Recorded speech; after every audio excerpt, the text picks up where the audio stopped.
I promised I would show you how to install the do-it-yourself anchor trolley, and that's what we're about to do with a caution. Stay tuned. I already installed the kit version of the anchor trolley on the other side of this tandem kayak, and now, as promised, I will install the do-it-yourself version on this side. But here's some bonus content that I forgot to include in the earlier installation video. Whenever you're drilling a hole in your boat, you need to double check that the hole is going to be the right size. So regardless of whether you're using rivets or well nuts, you need to get some test material, and this can be wood. This is a piece of a cutting board from the dollar store, and then check that your rivet fits in there correctly. And let me show you what mistake you could make with the well nuts. I used this drill bit on the well nuts, and let me show you here closer. You would think that both of these are the same size. You really need to get in there and make sure. So this size goes right through.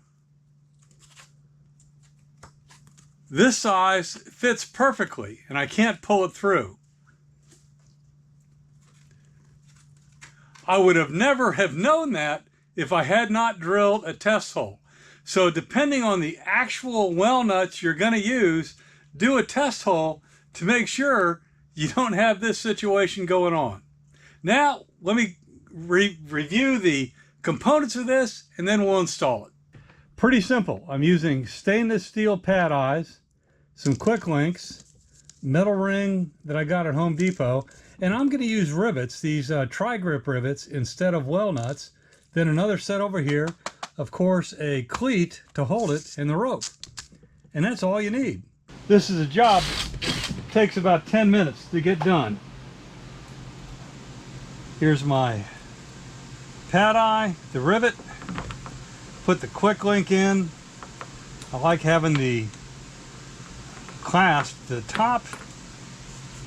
As I crank it down, I hold it level to where I want the other rivet to go in.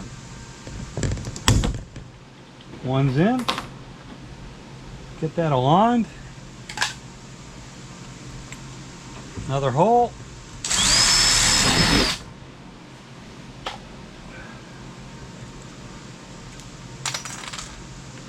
Another rivet.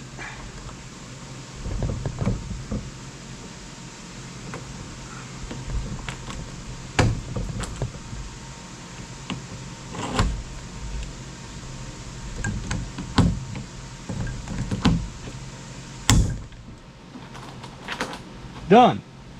The part of this process that's going to take you the longest is untangling the rope. First thing to do is to attach the rope to the ring, and then we're going to thread it through the quick links. Put it through the quick links, and before you run it down to the other side, run it through the ring. That's very important. Okay, I'll run it through the other end, and then I'll loop it back and I'll tie it off.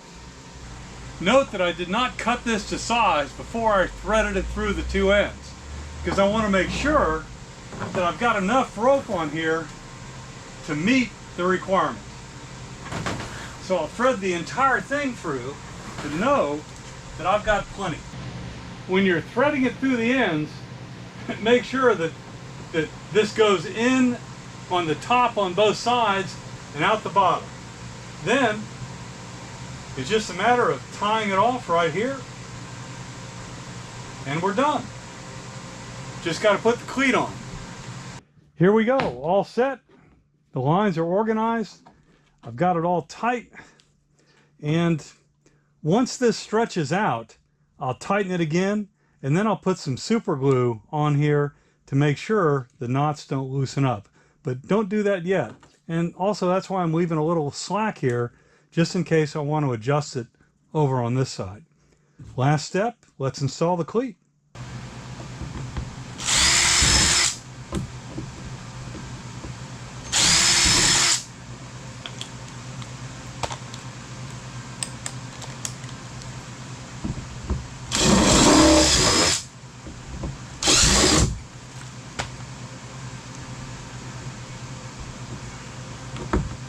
Notice how these go in there very firmly. That's exactly what you want.